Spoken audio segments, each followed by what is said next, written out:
I manifested $22,000 in 30 days in my business. This was a while ago. And I want to share that story so that you can take some lessons from that to dial up your manifestation power. So at the time, $22,000 was not something I had done in a month before. That was what I would have called a lot of money. And I want to talk about expectation because that was the biggest difference.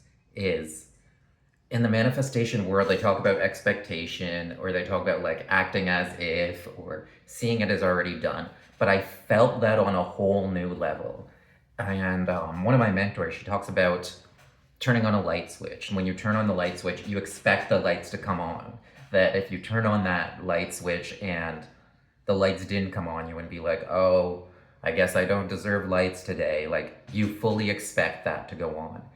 And that's the level that I was relating to that money coming in, to those clients being impacted, right? This was specifically through a specific channel for this manifestation of in my coaching business.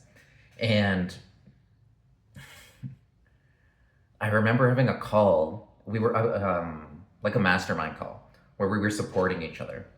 And I spoke this. I said, you know what? I'm going to manifest $22,000 in the next 30 days. And she felt it. She felt it as, the way that I was coming from. And when that call ended, I just acted from that place. And like, I knew it was happening. And then my job was to just do the actions. I didn't have to figure it out or anything like this. Like I grabbed my phone once and messaged an old client when I used to do energy healing. And she responded back, Sean, the timing is so crazy. Like, I'm just starting this business and blah, blah, blah, blah, blah. 2 hours later, that person was a client. Like it wasn't going out and executing a great marketing strategy. That was like, there was, that structure is good. And I'm not saying don't have that. I think it's better if you have a structure to make it easier for the flow to be received. And then allow yourself to listen to your intuition and take those actions that you're inspired to.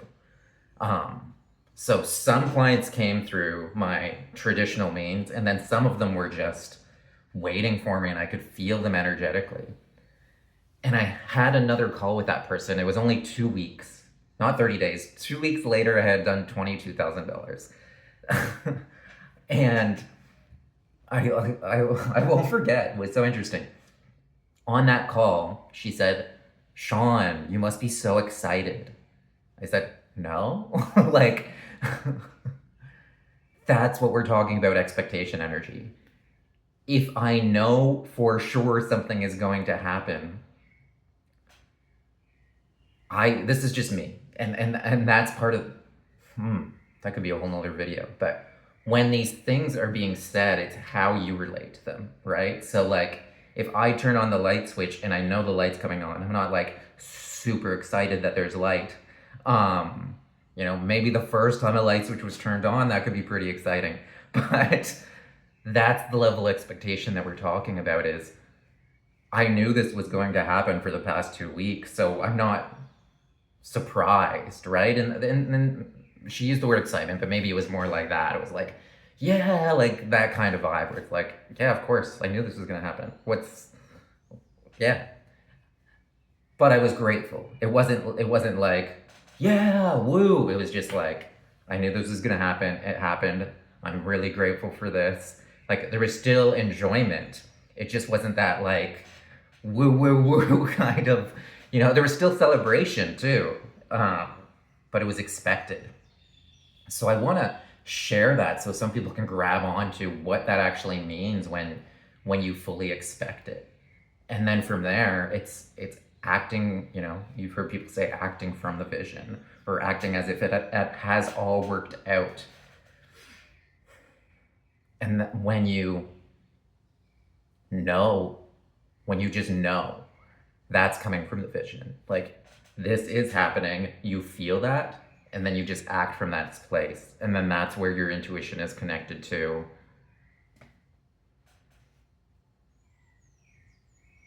the easy way of receiving all that.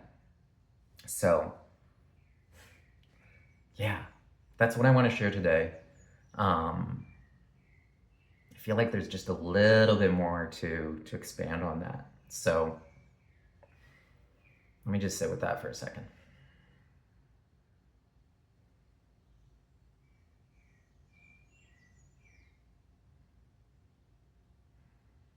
Yeah, there's a big difference between expectation and hope.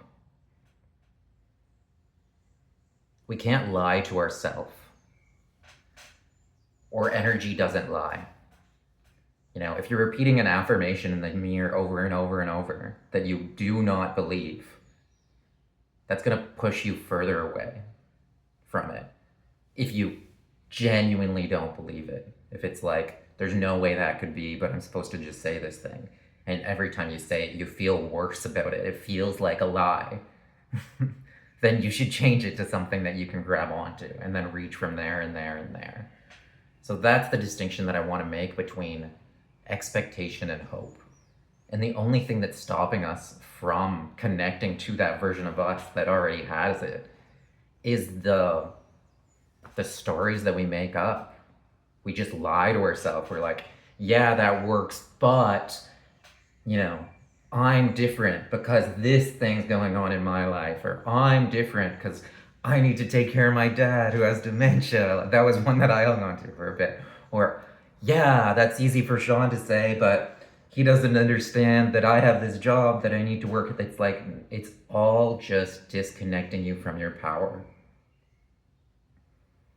And the sooner you realize it, the less power those stories have. And the less power those stories have, the easier they are to shift. Because that risk that we feel from changing is a lie. And the biggest risk is going through life and continuing to delay and put your dreams on hold and not actually experience the life that you came here to experience. So I'll close it there. Thank you, and I love you.